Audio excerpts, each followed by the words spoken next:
Eu louvo e glorifico ao nome do nosso Deus, porque Ele é um Deus vivo.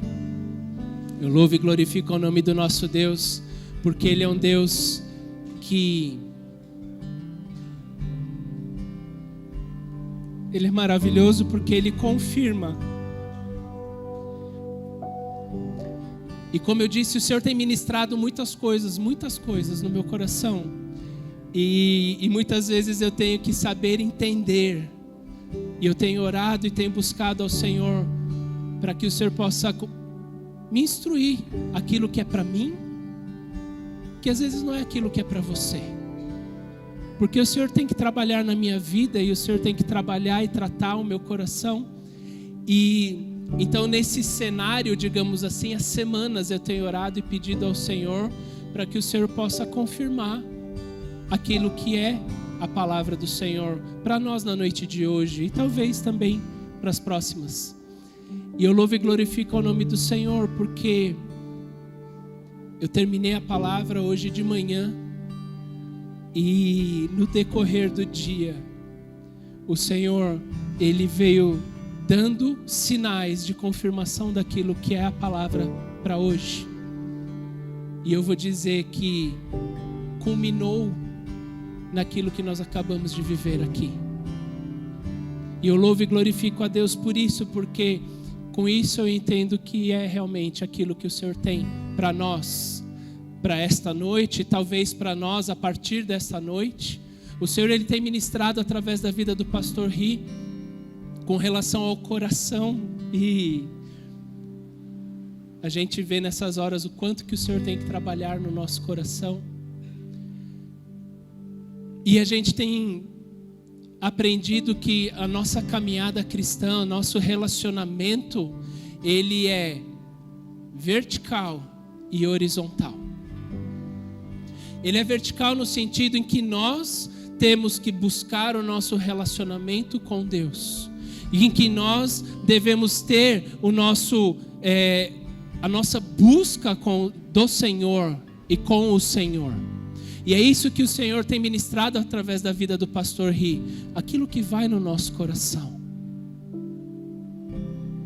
E um comentário daquilo que o Senhor ministrou no meu coração esses dias e isso eu ouvi, é assim: quanto mais nós conhecemos a Deus, mais a gente vê quão glorioso e maravilhoso Ele é. E quanto mais nós conhecemos a Deus, nós percebemos quão pecadores e miseráveis nós somos. E que esta suposta distância vai determinar ou demonstra qual é o nosso nível de profundidade nas coisas do Senhor, intimidade. Porque quanto mais eu vejo quão glorioso Deus é e quanto não glorioso eu sou, mais eu entendo o amor de Deus pela minha vida, e mais isso me move a querer continuar a conhecer, e mais eu conheço Deus, e mais eu percebo quão miserável eu sou, quão misericordioso Ele é, e assim a gente vai caminhando a nossa vida. E é isso que o Senhor tem trabalhado no nosso coração, e aquilo que o Senhor tem trabalhado no meu coração, para que nós possamos falar, tem a ver com o nosso relacionamento horizontal, nosso relacionamento uns com os outros, a nossa posição como igreja. O que é ser igreja? E hoje em dia, queridos, ser igreja está muito deturpado. Porque ser igreja, a igreja, ela está sendo medida por aquilo que se chama de experiência. Por um ano que nós estivemos nos Estados Unidos, nós frequentamos uma igreja enorme, conhecida mundialmente, e onde eles falavam assim: a experiência já vai começar. Não é mais culto a Deus, é a sua experiência. Você entra no hall, tem um cheiro diferente, as pessoas te tratam diferente, sorriso no rosto, lugares excelentes, música excelente, técnica, tecnologia, qualidades, dons, em termos de arte, excelentes, para gerar uma experiência excelente. Experiência tem a ver com o que a gente sente. Sentiu um arrepio. Nossa, quando eu ouvi aquela nota, eu comecei a chorar. Nossa, mas aquilo que foi feito me chamou a atenção. E todas essas coisas têm a ver com os nossos sentidos. Mas o culto não é para nós. O culto não é para aquilo que a gente quer sair. Nossa, eu me senti tão bem. E Deus foi louvado. Ele foi adorado. E você percebeu quão pecador você é, que carece da glória de Deus? Quão misericordioso Ele é? Quão gracioso Ele foi, quanta graça Ele derramou sobre a nossa vida. Você conseguiu entender aquele trecho da palavra que fala, onde um dia abundou o pecado, superabundou a graça de Deus sobre a sua vida? Se você conseguiu entender isso, glória a Deus. Agora, se não, cuidado. Porque a gente está se deixando levar por aquilo que se diz hoje ser igreja. E é muito importante nós estarmos atentos a isso pelo seguinte. Para variar, eu sou aquele que traz os comentários assim, né? Sem querer polemizar, mas polemizando um pouco. Porque a Baby do Brasil, ela não está de toda errada. E olha que ponto chegamos, igreja. Uma pessoa que estava ali à frente de um trio elétrico. E eu já ouvi pessoas dando testemunho a respeito da vida dela. E eu não conheço ela, não posso dizer. Porém, em pleno carnaval de Salvador, o Senhor levantou ela para dizer o seguinte: pessoal, Jesus está voltando. E todo mundo só fala do Apocalipse, né, que ela falou. Mas a mensagem dela foi: Jesus está voltando, volte-se a Deus enquanto há tempo. E essa deveria ser uma mensagem que nós, todo dia, estamos anunciando. Todo dia nós estamos vivendo. Todo dia nós devemos estar proclamando isso. Porque Jesus está voltando. Queiramos ou não. E eu espero que mais pessoas queiram do que não, porque essa é a esperança. É isso que nos move. É isso que deve nos mover a fé em saber que Jesus nasceu, viveu, morreu, mas ressuscitou ao terceiro dia e está sentado à destra do Pai. E Ele vai voltar, e Ele vai governar. E Ele virá em sua glória, não mais como uma criança humilde, não mais como uma criança frágil, mas Ele virá como o Rei dos Reis, o Senhor dos Senhores, não mais como o Cordeiro de Deus, mas como o Leão da tribo de Judá. É a esse Jesus que nós devemos proclamar todo dia. É essa que deve ser a nossa fé, essa que deve ser a nossa esperança. E por isso que nós cantamos hoje: Maranata, vem Jesus, vem Jesus. E é por isso que nós devemos ressignificar o que é ser igreja à luz da palavra do Senhor. E eu quero convidá-los, aqueles que podem, a ficar em pé. E nós vamos ler Mateus, no capítulo 24. E nós vamos ler dos versículos 32 ao 51.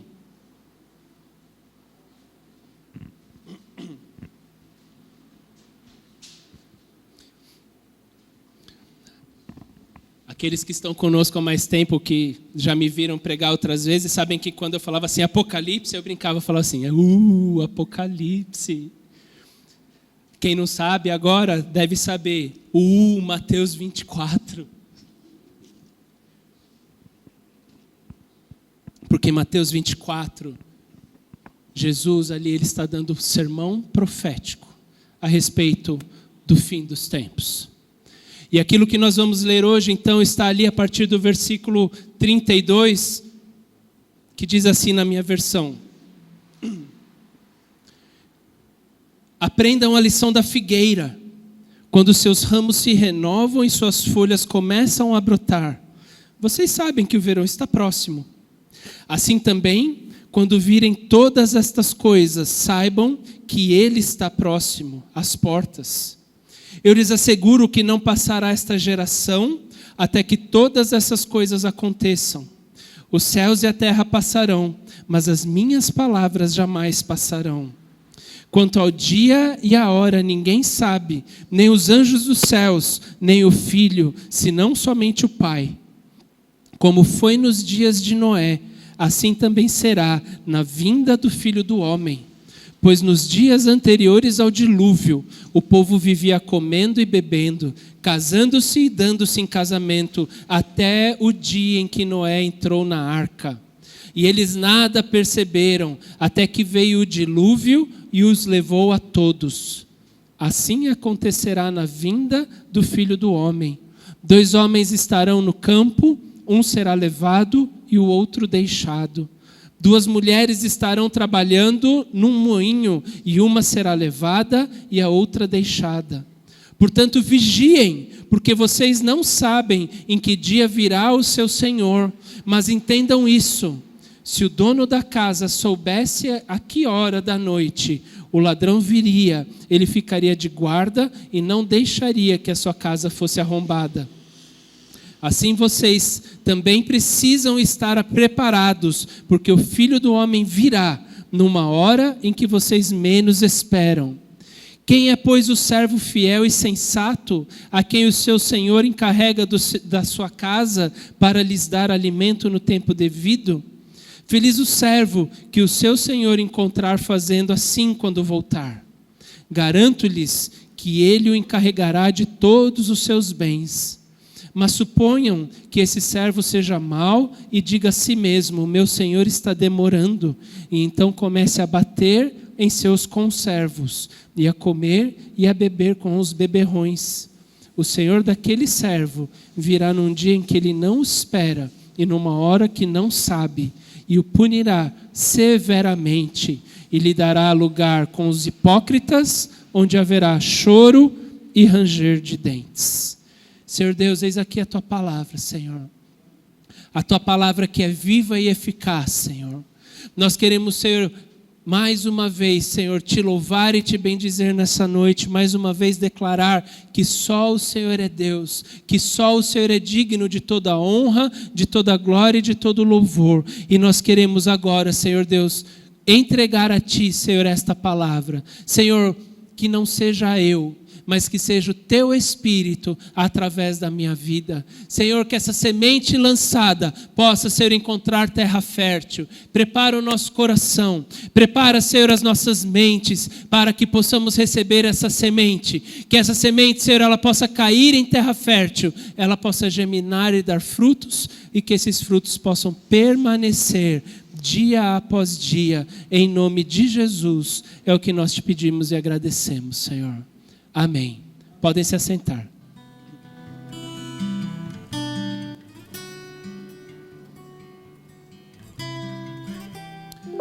O Senhor Jesus, em Mateus, no capítulo 24, como eu já disse antes, ele vem no seu sermão profético. E no seu sermão profético, Jesus, ele vem então descrevendo o que aconteceria no final dos tempos, quais sinais antecederiam a volta do Senhor Jesus. E isso nós vamos tratar mais para frente, porque é importante. Eu não sei se vocês eram assim, mas eu queria ter sabido dessa técnica antes. Tinham provas de história que a gente ia fazer na escola, que a questão era maior do que a resposta era maior do que a questão. Certo, João? E às vezes eu falava assim, e aí as pessoas falavam assim, leiam quais são as respostas antes de ler a questão, que aí porque senão você lia, aí tinha que voltar e reler. E assim você ganhava tempo. E quando nós estamos falando a respeito aqui dessa pregação, desse sermão de Jesus, é importante nós termos essa consciência também que a gente precisa prestar atenção nisso.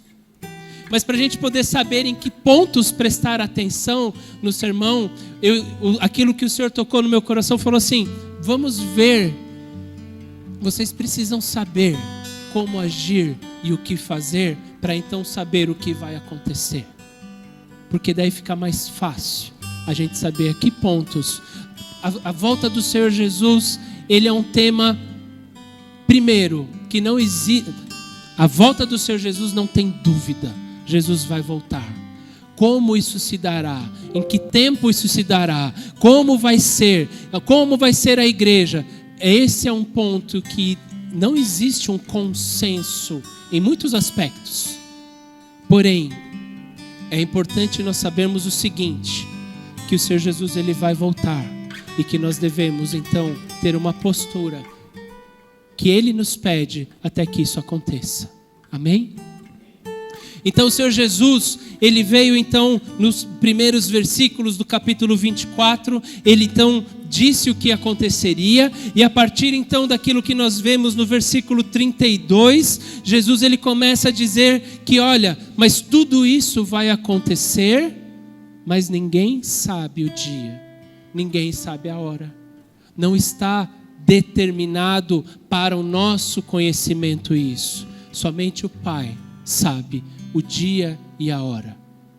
Então, diante disso, o Senhor Jesus fala assim: olha, vocês não sabem, eu não tenho para dizer a vocês, porém, é importante vocês saberem que ao reconhecer aquilo que acontece, os sinais que estão ao nosso redor, que estão ao redor de vocês, assim como vocês podem olhar para a árvore, assim como vocês podem olhar aqui, por exemplo, como diz aqui na palavra, assim como vocês podem olhar para a figueira e a partir dos seus ramos se renovando, das suas folhas brotando, vocês conseguem saber que o verão está próximo, assim como vocês olharão para os sinais ao seu redor e vocês vão conseguir identificar que está próximo o sinal da minha vinda.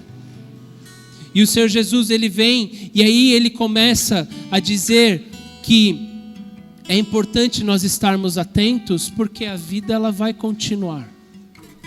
Vejam ali o que diz no versículo 37 de Mateus 24. Como foi nos dias de Noé, assim também será na vinda do Filho do Homem. Pois nos dias anteriores ao dilúvio, o povo vivia comendo e bebendo e casando-se e dando-se em casamento, até o dia em que Noé entrou na arca.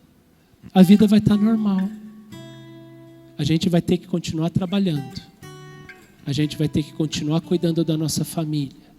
A gente vai continuar constituindo família. A gente vai continuar... Muitas pessoas... Eu já ouvi pessoas dizendo o seguinte: puxa, nesse tempo, ter filho, casar. Olha, como o Senhor te chamou... É aquilo, como o Senhor te chamou, é como Ele quer que você cumpra o propósito. Mas nós temos um propósito a cumprir aqui nessa terra, até que o Jesus venha. E se o Senhor está nos chamando a trabalhar, se o Senhor está nos chamando a constituir família, a gente deve continuar isso, a vida não parou. E Jesus ele diz aqui o seguinte: olha, assim como era nos dias de Noé, as coisas elas vão continuar acontecendo. Por isso é importante a gente estar atento. Porque vão ter muitas coisas que vão tirar a nossa atenção.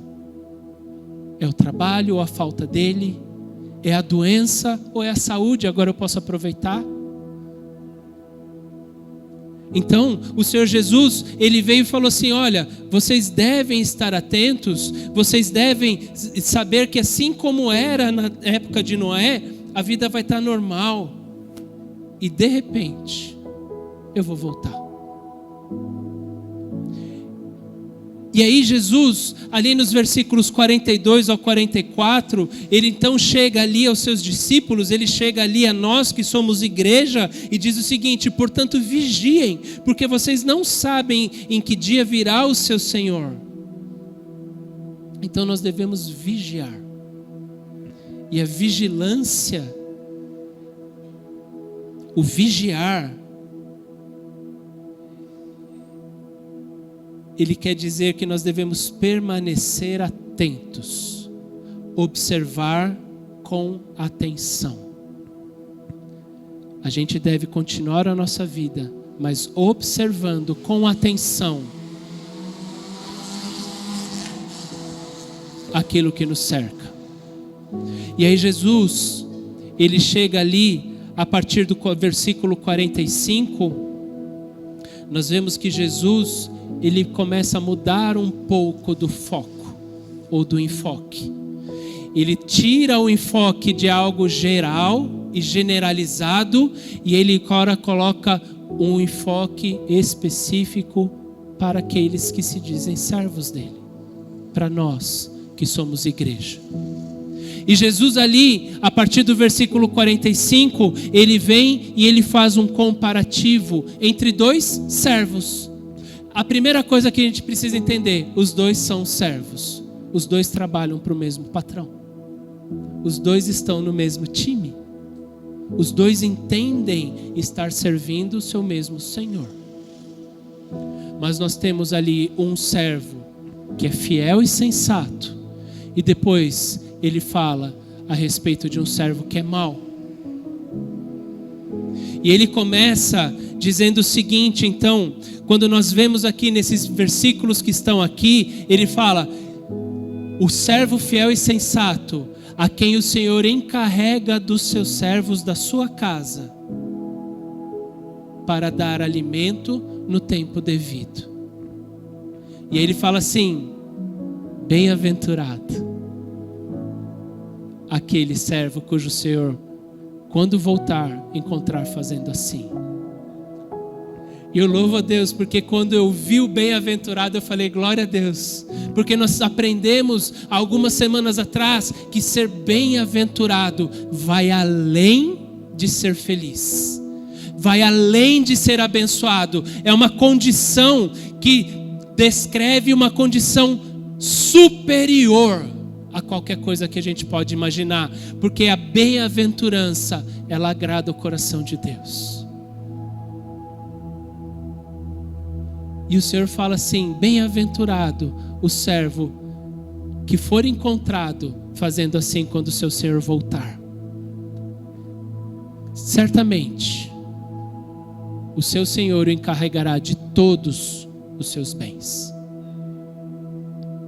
E aí ele vem e depois ele diz nos próximos versículos, então, David, por favor, ali a partir do versículo 48. Aí ele fala assim: mas se o servo mau disser no seu coração: o meu Senhor está demorando, e começar a bater nos seus conservos e a comer e beber com os beberrões. E aqui nós vemos diferença entre dois servos. O bom, ele faz aquilo que o seu Senhor espera. E o mau, ele é aquele que olha e fala assim: mas o meu Senhor não chegou ainda, e quer saber, ele não está nem vendo. E esse servo mau, ele começa então a tratar mal aqueles que, assim como ele, estão ali para servir o seu Senhor. Ele começa ali a bater, a tratar mal. E além de tudo, ele começa a comer e beber com os beberrões. Ou seja, ele fala assim: vou curtir a vida até o dia em que aquele Senhor, ele vem. Porque ele não sabe o dia, ele não sabe a hora. E aqui então, nós vemos então um comparativo entre esses dois servos, o bom e o ruim. O ruim é aquele que olha os sinais, o ruim é aquele que sabe que um dia o seu Senhor, ele vai voltar, Mas ele não faz nada a respeito, pelo contrário, ele fala assim: vai demorar.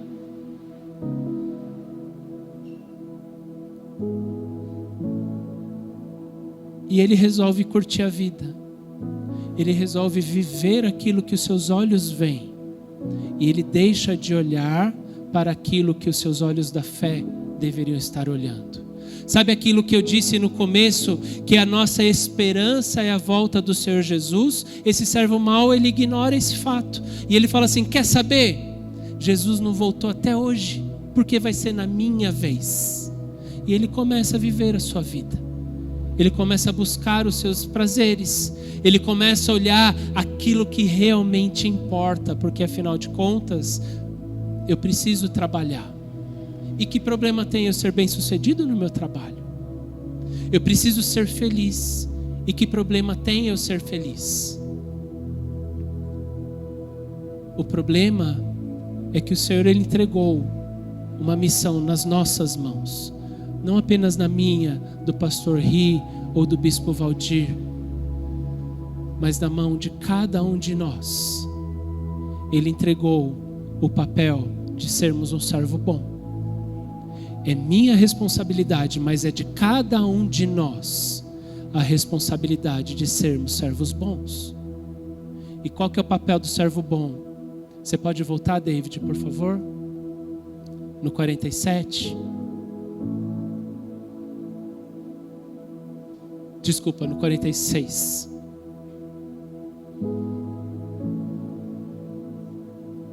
Mais um, 45. O nosso papel é dar alimento àqueles que estão conosco no tempo devido. É nosso papel dar alimento para aqueles que estão conosco no tempo devido. É nosso papel dar alimento para aqueles que estão conosco no tempo devido. É nosso papel ser igreja. É nosso papel cuidarmos uns dos outros. É nosso papel trabalharmos uns pelos outros.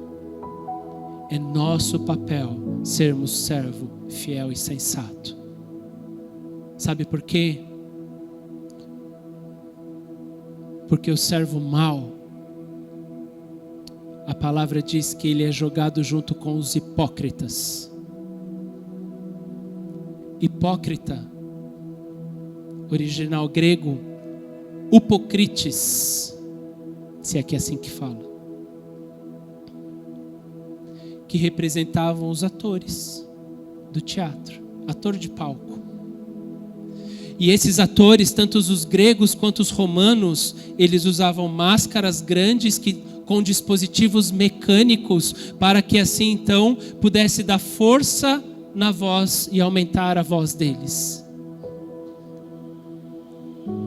Eram falsos.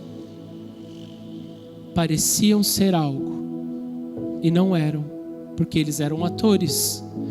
E esse termo passou a ser usado como uma metáfora para uma pessoa fingida, dissimulada. Então, o nosso papel não é ser servo mau, porque o servo mau é aquele que parece que vai servir o seu Senhor, mas não serve. Mas o nosso papel é o servo fiel e o servo sensato, para dar alimento no tempo devido. E o que é esse alimento? Vamos voltar um pouquinho, mesmo no Evangelho segundo Mateus, capítulo 4. Mateus 4:4.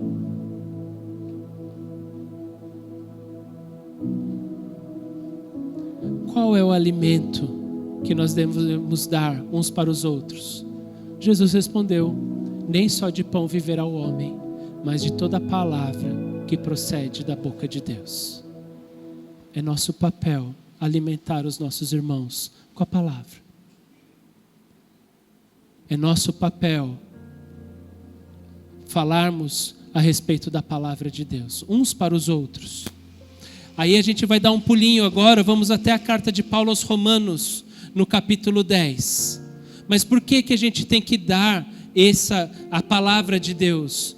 Em Romanos, no capítulo 10, nós vamos ler aquilo que diz o versículo 17, que diz assim na minha versão: a fé, ela vem por se ouvir a mensagem, e a mensagem, ela é ouvida mediante a palavra de Cristo.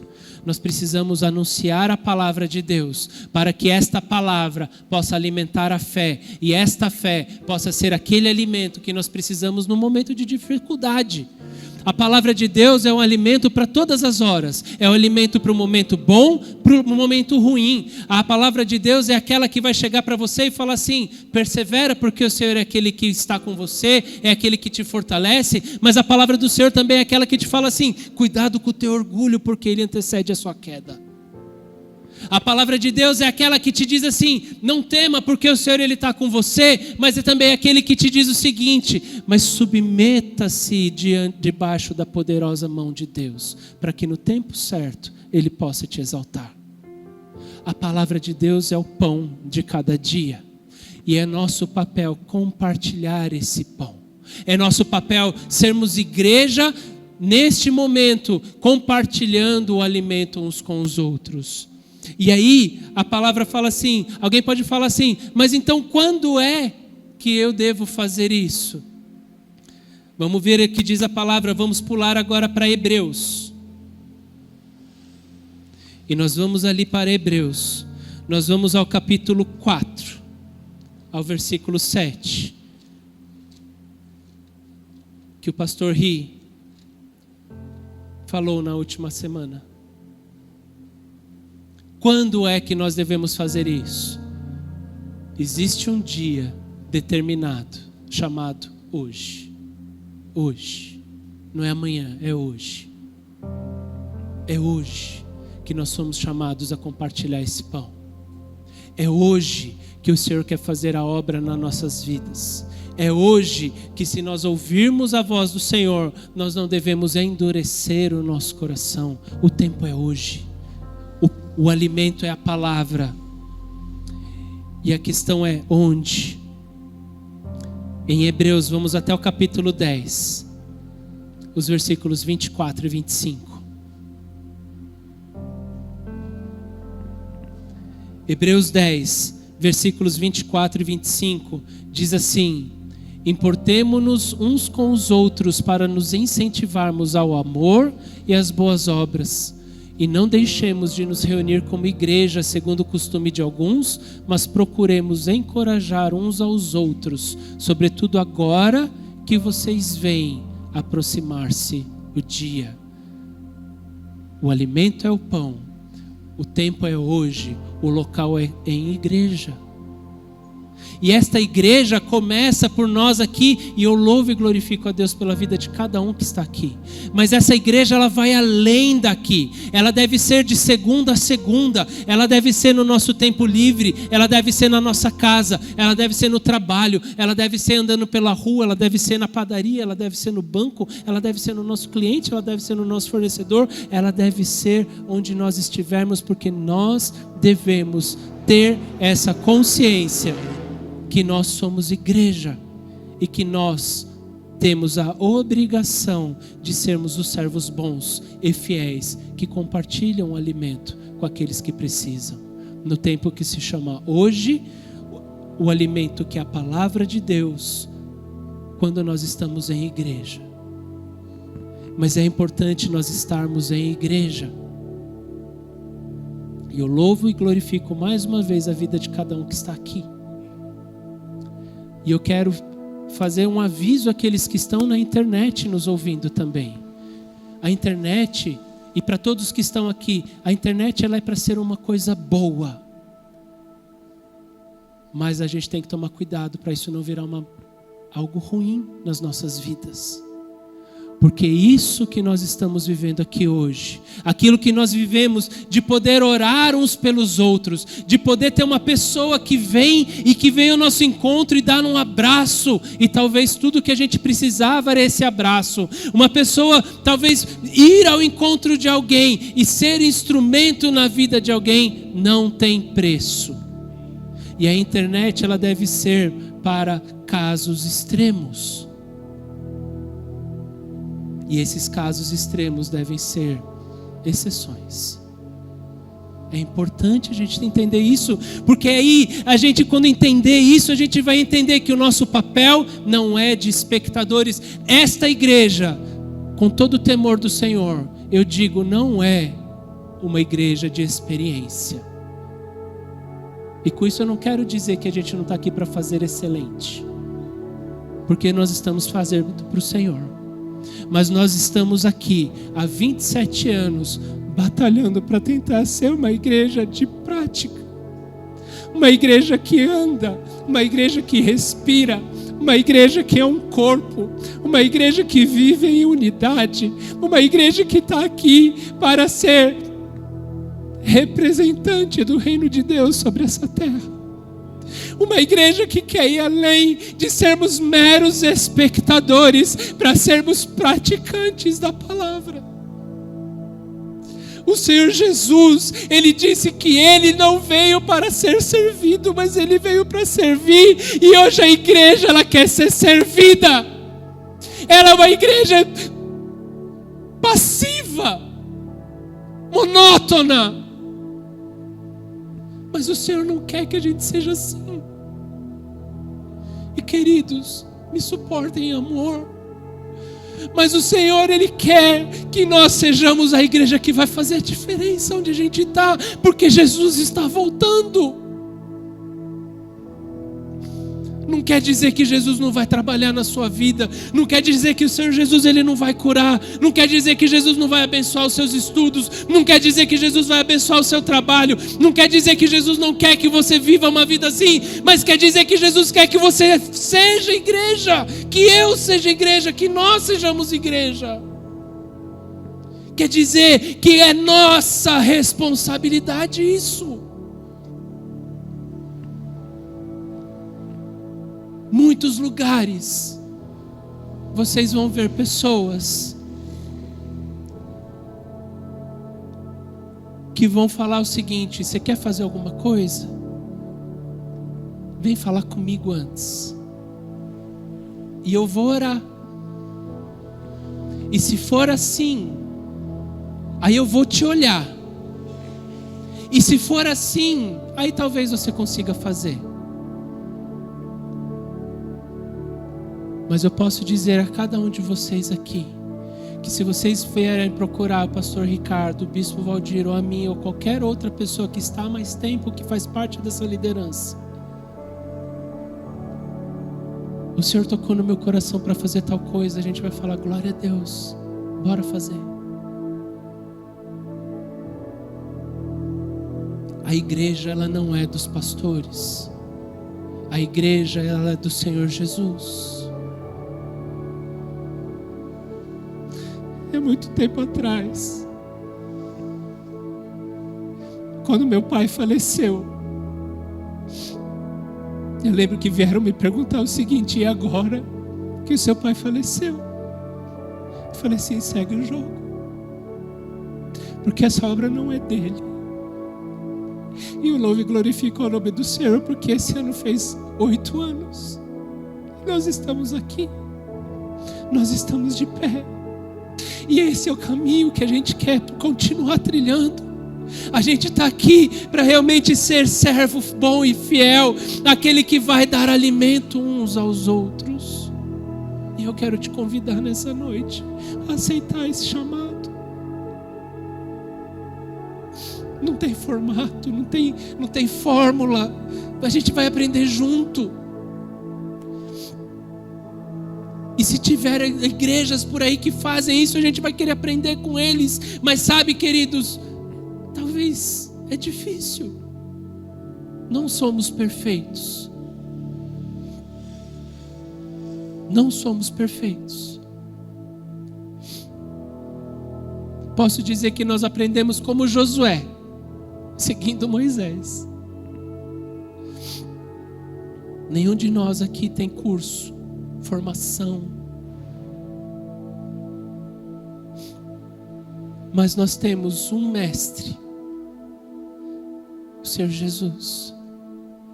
nós temos o manual que Ele deixou para nós, que é a sua palavra. E a gente busca viver conforme isso. A gente busca compartilhar isso.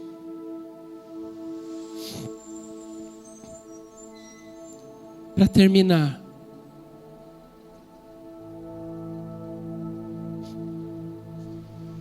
a igreja, queridos, ela vai ter um papel muito importante no fim dos tempos.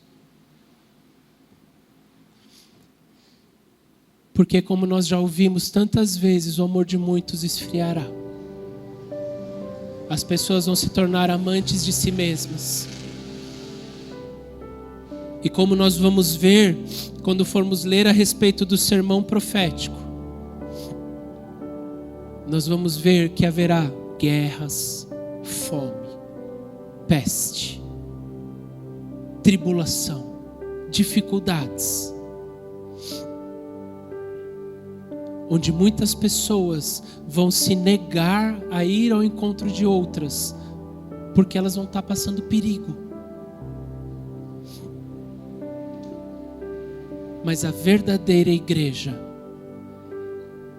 ela vai ser aquela que, apesar de todas essas situações, ela vai ao encontro das pessoas. E eu quero compartilhar um videozinho que eu vi hoje e que o Senhor falou muito no meu coração. E eu espero que esse vídeo ele possa falar ao coração de vocês também.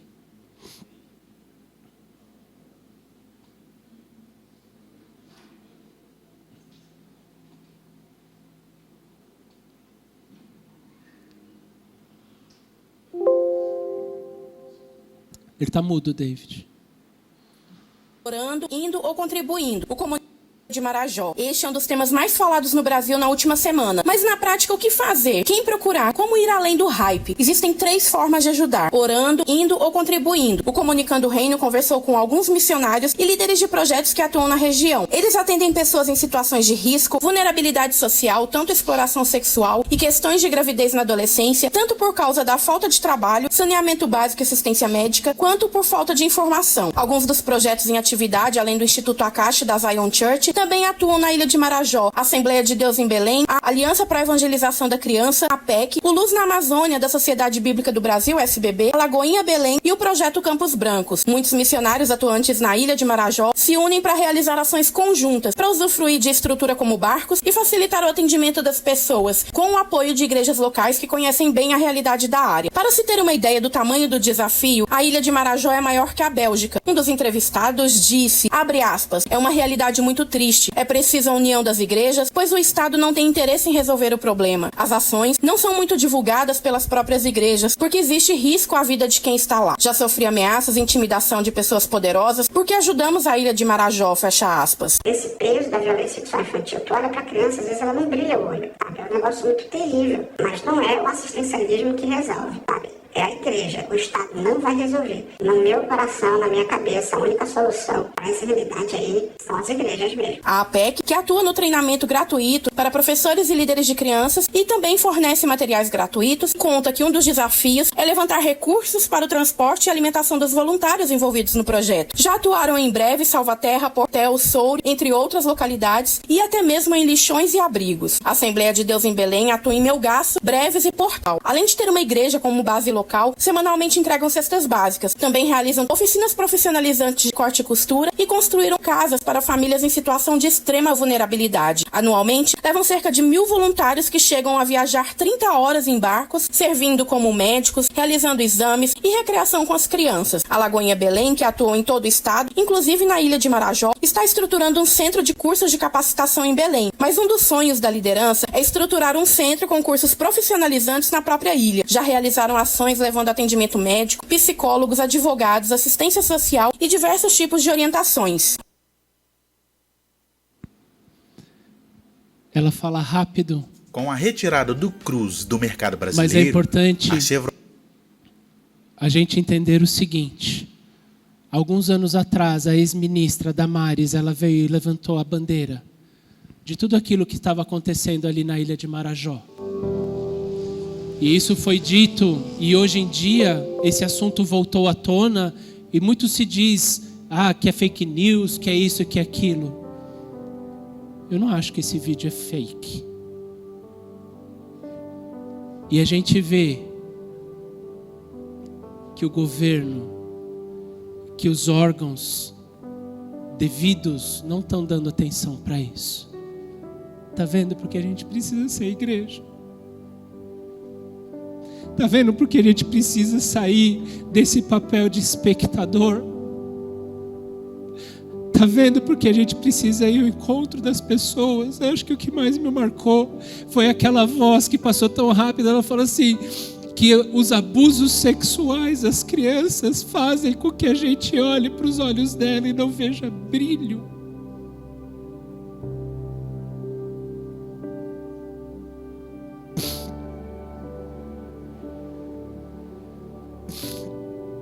No post que eu vi hoje na rede, no Instagram, ele coloca aqui assim no comentário: há diversos relatos, presta atenção, há diversos relatos, mas entre eles um da APEC, Aliança Pro Evangelização de Crianças, sobre uma criança missionária que aos 11 anos, apesar de morar a 3 quilômetros da igreja, ela reúne outras crianças e as leva com ela na própria bicicleta. Não consigo ler. Enfrentando um trajeto ruim, muitas vezes com lama. E a família dela apoia, pois também é cristã. E as crianças marajoaras recebem materiais que podem compartilhar com outras crianças da região. Uma criança de 11 anos, ela leva crianças na sua bicicleta para que elas possam ouvir a palavra do Senhor, para que elas possam receber a ajuda que elas precisam. É isso que é ser igreja, queridos. É isso que nós, nesse tempo que se chama hoje, nós precisamos mudar essa cabeça. O Senhor está nos chamando para ser uma igreja viva, atuante, porque os tempos estão aí. Os sinais estão mostrando que Jesus está voltando.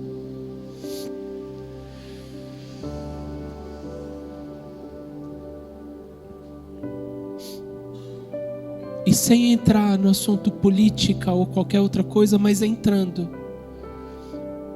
Hoje eu vi o vídeo da manifestação que teve na Paulista.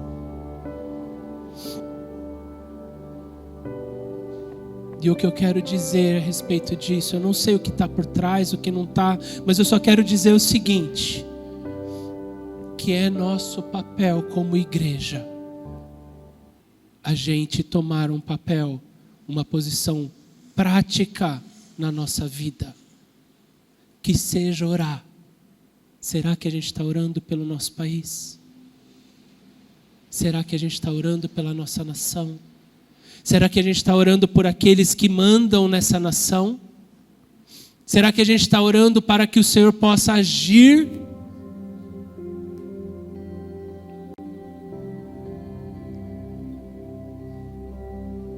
Que sejamos os servos bons, que possamos olhar uns para os outros aqui.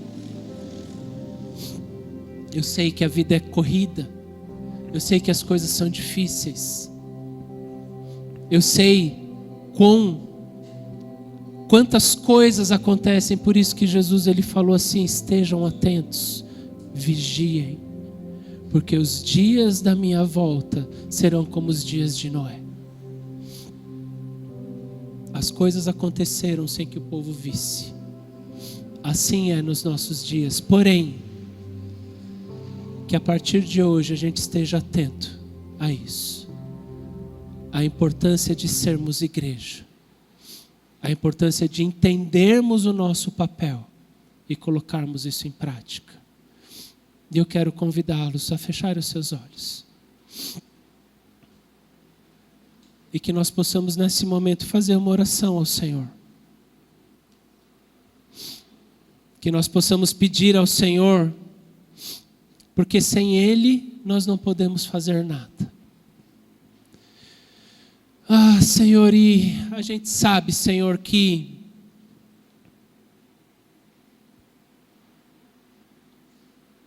temos errado. Senhor, eu quero te dizer que eu tenho errado, Senhor. Eu quero te pedir perdão, Senhor, pelos meus pecados, pelas minhas falhas. Eu quero te pedir perdão, Senhor,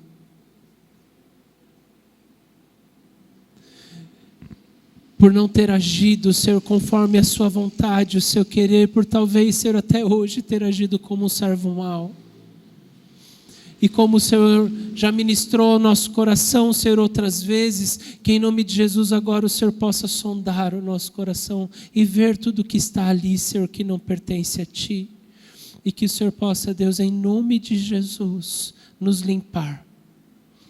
Senhor, que em nome de Jesus o Senhor possa ministrar as nossas vidas, que o Senhor possa, Deus, atiçar, Senhor, tudo isso, Senhor, que foi dito, que o Senhor possa continuar falando ao nosso coração, trabalhando nas nossas vidas, trabalhando, Senhor, em nós, Senhor, de forma que nós possamos, Senhor, estar mais atentos ao que é ser igreja, que em nome de Jesus, Senhor, toda essa ideia deturpada, tudo aquilo que o diabo tem roubado, porque o diabo, ele sabe, Senhor, que somos, Senhor, os teus instrumentos na terra, e por isso ele tem impedido a tua igreja de operar de forma verdadeira.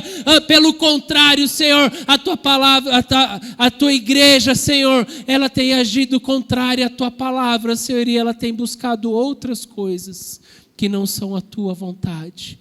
Por isso nós queremos te pedir perdão. E nós queremos te pedir que em nome de Jesus, aqui no nosso meio, o Senhor possa levantar homens e mulheres dispostos, Senhor, a trabalhar, dispostos, Senhor, a realmente ser embaixadores do teu reino, dispostos, Senhor, a poder, Senhor, ser encontrado trabalhando, cumprindo o propósito que o Senhor tem determinado para as nossas vidas. E que em nome de Jesus, Espírito Santo de Deus, o Senhor possa nos transformar, o Senhor possa nos fortalecer. Senhor, solta todas as amarras que nos prendem. Senhor, dá-nos a força que precisamos. Senhor, venha ao nosso encontro porque precisamos de Ti e usa-nos para cumprir o propósito que o Senhor tem determinado nas nossas vidas e através das nossas vidas, Senhor. Que em nome de Jesus, Senhor Deus, este farol que tantas vezes o Senhor já disse, Senhor, que está aqui neste lugar, possa, Senhor, iluminar, possa trazer luz, possa alcançar as distâncias, Senhor, que precisam ser alcançadas. Senhor, que no nosso meio, Senhor, possamos ser um corpo vivo, Senhor, vibrante, Senhor, para cumprir o propósito que o Senhor tem nos chamado a cumprir. E que em nome de Jesus o Senhor possa nos dar sabedoria, o Senhor possa nos dar discernimento, que o Senhor possa nos fortalecer e capacitar a cumprir o propósito, porque sem Ti nós nada podemos fazer. Toma, Senhor, as nossas vidas nas Tuas mãos, toma-nos como igreja nas Tuas mãos e cumpre o Teu propósito. É o que te pedimos e agradecemos em nome de Jesus. Amém, Senhor.